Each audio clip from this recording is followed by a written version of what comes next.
Assalomu alaykum. Fikrat tahlil dasturlaridagi kichik sharhlarni davom ettiramiz. Demak, Eron tashqi ishlar vaziri Abbos Aroqchining bayonoti katta shov-shuv ko'tardi. AQShga biz kutyapmiz. Eronga kirish Amerika Qo'shma Shtatlari uchun misli ko'rilmagan falokat bo'ladi. 2026-yil 5-mart kuni Eron tashqi ishlar vaziri Abbos Aroqchi NBC News telekanaliga bergan eksklyuziv intervyusida Amerika Qo'shma Shtatlarining Eronga qarshi ehtimoliy quruqlik amaliyoti haqidagi savolga javob berar ekan, Tehron bunday ssenariydan qo'rqmasligini, aksincha, munosib to'qnashuvga to'liq tayyor ekanini qat'iy ta'kidladi. Uning so'zlariga ko'ra, yo'q, biz ularni kutyapmiz. Chunki biz ularga qarshi tura olishimizga to'liq ishonch hosil qilganmiz va bu to'qnashuv ular uchun misli ko'rilmagan falokat bilan yakunlanadi. Iqtibos tugadi. Bu bayonot AQSh va Isroil koalitsiyasi tomonidan Eronning harbiy infratuzilmasiga qarshi amalga oshirilgan havo zarbalari fonida yangradi. Shu yerda aytib o'tish kerak, bu yerda nafaqat harbiy infratuzilma, bu yerda maktab ham bombardimon qilinganini alohida eslab o'tish kerak. Ushbu operatsiyalar mintaqadagi harbiy siyosiy taranglikni kulminatsion nuqtaga olib chiqdi. Abbos Aroqchi shuningdek, Eron hozircha yangi tinchlik muzokaralarini qabul qilmasligini bildirib, ilgarigi diplomatik jarayonlar AQSh tomonidan harbiy bosim o'tkazish orqali bir tomonlama buzilganini urg'uladi. Ushbu chiqish xalqaro ekspertlar, siyosatshunoslar va ommaviy axborot vositalarida keng rezonans uyg'otmoqda. Ayniqsa, ijtimoiy tarmoqlardagi bahs-munozaralar ikki qarama-qarshi pozitsiyani namoyon qildi. Bir tomon Eronning qat'iyatini geosiyosiy mustaqillik va iroda ramzi sifatida ko'rsa, ikkinchi tomon buni strategik blef yoki ichki auditoriyaning vatanparvarlik hissini junbushga keltirishga qaratilgan siyosiy ritorika deb baholamoqda. Keling ushbu vaziyatning ehtimoliy oqibatlari haqida suhbatlashamiz, ya'ni ko'rib chiqamiz. Eron uchun vaziyatning borishi.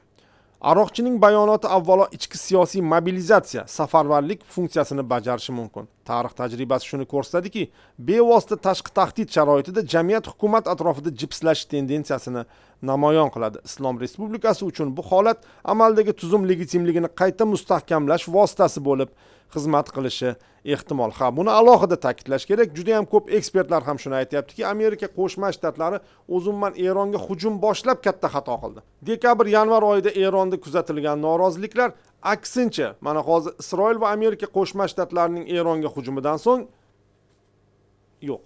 Bo'lishi mumkin. Qandaydir kichik masshtablarda, lekin bugun Eron jamiyati, Eron hukumati atrofida jipslashmoqda. Bundan ogohlantirilgan edi. Eronda mana doim shunday bo'ladi. Biror bir tashqi agressiya jamiyat jipslashadi. O'zi faqat Eronda emas, o'zi aslida normal jamiyatlarda, normal davlat jamiyatlarda bu bor. Tashqi agressiya ularni birlashtiradi doim. To'g'ri, ba'zi bir davlatlar bor ekan, keyinroq ma'lum bo'ldi. Tashqi agressiyada ichkaridagi muxolifat maksimal darajada hokimiyatni qo'lga olishga harakat qiladi. Uning uchun davlatning kelajagi, suvereniteti, ta'sirga tushib qolish masalalari qiziq bo'lmasligi mumkin. Biroz Venesuelada ham vaziyat boshqacha ko'rindi. Umuman Yaqin Sharqdagi ba'zi davlatlarda ham, masalan, Liviya masalasini olishimiz mumkin. Tashqi agressiya boshlanishi bilan aksincha ichkaridagi muxolifatning junbushga kelishi, polarizatsiya, juda ham kuchli polarizatsiya. Hamma o'zini fikrini to'g'ri deb bilishi oxiri Liviyani deyarli 3 ga bo'lib tashladi. Suriyada ham shu holat. Iroqda ham vaziyat yaxshi emas, ammo Eronda biroz boshqacha kechyapti. Endi buni tarixchilar, psixologlar va siyosatshunoslar sharhlagani ma'qul. Ya'ni Eronda mana shunday ketayotganining asl sabablari. Demak, Aroqchining bayonoti avvalo ichki siyosiy safarbarlik funksiyasini bajaradi. Ikkinchi masala, geografik omil. Eronning murakkab tog'li relyefi, chuqur strategik hududiy kengligi va tarqoq joylashgan infratuzilmasi tashqi armiyalar uchun o'ta murakkab harbiy harakatlar teatrini yaratadi. Bu omillar partizan urushi, asimetrik strategiya va mahalliy qarshilik harakatlari uchun tabiiy qulaylik yaratadi. Aytib o'tish shart, texnologik disbalans mavjud, ya'ni notenglik. Shu bilan birga Amerika Qo'shma Shtatlarining havo ustunligi, zamonaviy razvedka tizimlari va yuqori texnologik qurollari Eronning an'anaviy harbiy salohiyatiga o'ta og'ir va tiklab bo'lmas zarar yetkazishi mumkin. Bugungi kunda ham ko'rinib turibdiki, Amerika Qo'shma Shtatlari va Isroil aniq zarbalar bilan Eronning raketa uchirish qurilmalarini yo'q qilyapti. Va angarlarda turgan samolyotlarni ham portlatyapti. Mana siz hozir demak u tomon uchayotgan qurollar ko'ryapsiz. snaryadlarni. Ya'ni bu tomondan Amerika Qo'shma Shtatlari va Isroilda yaqqol ustunlik bor, lekin hajmda emas. Ya'ni sonda sanoqda emas. Hali bu haqda ham gaplasharmiz. Amerika Qo'shma Shtatlari qurol-yarog' borasida biroz qiyinchilikka uchrayotgani va Kongressdan qo'shimcha mablag' so'rayotgani haqida ma'lumotlar bor. Iqtisodiy bosim. Lekin iqtisodiy jihatdan Eron allaqachon yillar davomida davom etayotgan sanksiyalar bosimi ostida yashayapti. Ya'ni dunyoda eng ko'p sanksiya qo'llanilgan davlatlarning uchligiga kiradi Eron ham. Harbiy eskalatsiya neft eksportini to'liq cheklab, milliy valyutaning qadrsizlanishiga, giperinflyatsiya va ishsizlikning keskin o'sishiga sabab bo'ladi. Bu nuqtai nazardan esa Eronda vaziyat shundoq ham yaxshi emas. Eronda vaziyat bu nuqtai nazardan shundoq ham yaxshi emas. Uning og'irlashishi esa Eron jamiyati hukumati atrofida jipslashishi mumkin.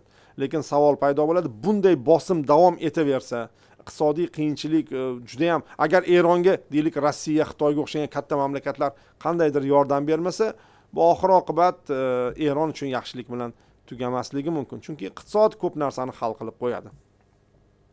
Siyosiy istiqbolda ikki xil ssenariyni kuzatish mumkin. Tashqi bosimning ortishi tuzumning yanada konsolidatsiyalashuviga, ya'ni mustahkamlashuviga xizmat qiladi. Bu birinchi ssenariy. Ikkinchisi esa davomli va vayronkor urush, chuqur ichki siyosiy inqiroz va ijtimoiy portlashga zamin yaratadi. Oxir oqibat esa bu separatizmga ham yo'l ochishi mumkin. Bilamiz, kurd masalasi so'nggi vaqtlarda Eron mavzusida juda ham ko'p gapirilyapti. Shu o'rinda Rossiya va Xitoyning diplomatik yoki harbiy texnik ko'magi Eron uchun muayyan strategik sug'urta vazifasini o'tashi mumkin, ammo bu ittifoq Tehronning xalqaro maydondagi izolyatsiyasini yanada chuqurlashtirishi ham haqiqatdir. Ya'ni shunday bo'lib qoladiki, xuddi Shimoliy Koreya kabi Eron ham dunyodagi eng izolyatsiyalangan mamlakatga aylanib qolishi mumkin. Endi Amerika Qo'shma Shtatlari qanday oqibatlar?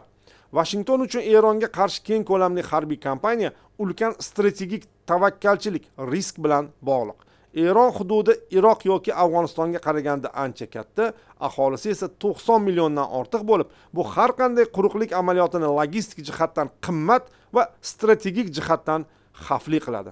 Tarixiy pretsedentlar Vyetnam, Iroq va Afg'oniston urushlari shuni isbotlaydiki, bunday uzoq muddatli harbiy aralashuvlar AQSh uchun kutilmagan iqtisodiy va siyosiy falokatlarga sabab bo'lishi mumkin. Agar to'qnashuv cho'zilib ketsa, quyidagi oqibatlar yuzaga kelishi muqarrar. Birinchisi, trillionlab dollarlik byudjet xarajatlari. Ikkinchi, ko'p sonli harbiy yo'qotishlar va insoniy qurbonlar. Uchinchi, AQSh ichki jamoatchiligida kuchli norozilik to'lqini. Ayniqsa agar siyosiy rahbariyat tezkor g'alaba va'da qilgan bo'lsa-yu, janglar esa juda cho'zilib ketib, mana hozir tahlilchilar ham bir so'zni ko'p ishlatishyapti, ya'ni botqoqqa botib qolsa deyishyapti. Bu ichki siyosiy inqirozni keltirib chiqaradi. Biroq agar AQSh Eronning yadroviy va harbiy salohiyatini sezilarli darajada zaiflashtirishga erishsa, bu Washingtonning Yaqin Sharqdagi strategik pozitsiyalarini qayta tiklashi va mustahkamlashi mumkin. Biroz obro'si oshishiga olib kelishi mumkin. Endi Isroil masalasi. Isroil uchun vaziyat ekzistensial xarakterga, ya'ni shu so'zni o'rniga boshqa so'z yozmoqchi edik, lekin bu ko'p jihatdan mos keladi, ya'ni mavjudlik xavfi xarakteriga ega. Bir tomondan Eronning harbiy jihatdan zaiflashishi Isroil xavfsizligi uchun eng muhim strategik yutuqdir. Ikkinchi tomondan esa Eronning mintaqadagi keng qamrovli proksi tarmoqlari, Hizbulloh, Husiylar va Iroqdagi Shia guruhlari Isroilga qarshi yoppasiga raketa va dron hujumlarini boshlashi mumkin. Bu esa vaziyatni nazorat qilib bo'lmaydigan mintaqaviy urush ssenariysiga aylantiradi. Umuman Yaqin Sharq mintaqasi uchun qanday oqibatlar?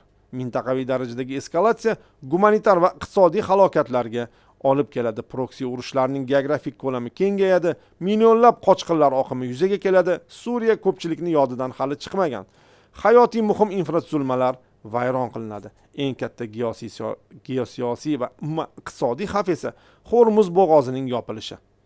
Dunyo neft savdosining qariyb 20% ushbu yo'lak orqali o'tadi. Bo'g'ozning blokada qilinishi global energiya bozorlarini izdan chiqarib, jahon iqtisodiyotiga bevosita zarba beradi.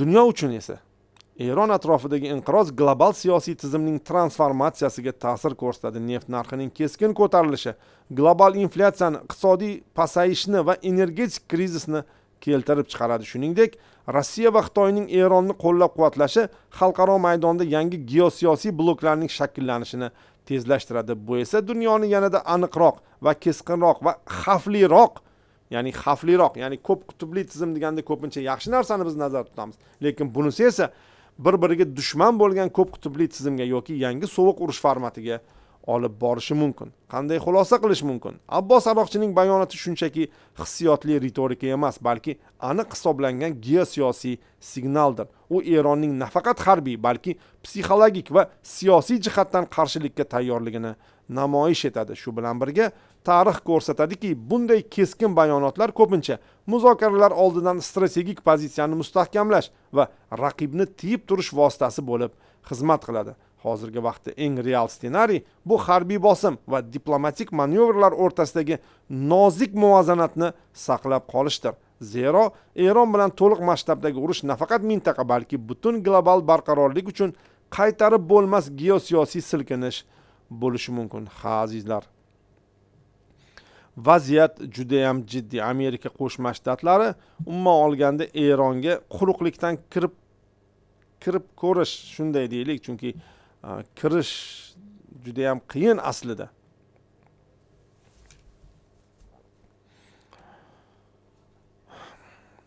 Demak, Amerika Qo'shma Shtatlari Eronga quruqlikdan kirish masalasini haqiqatda ko'rib chiqayotganga o'xshaydi. Chunki so'nggi vaqtlarda Kongressdan so'ralgan yana qo'shimcha mablag', razvedkachilar, ya'ni 100 kun masalasi, hatto sentyabrgacha degan masalalar ham ko'tarilmoqda. Bu esa vaziyatni yanada keskinlashtirmoqda.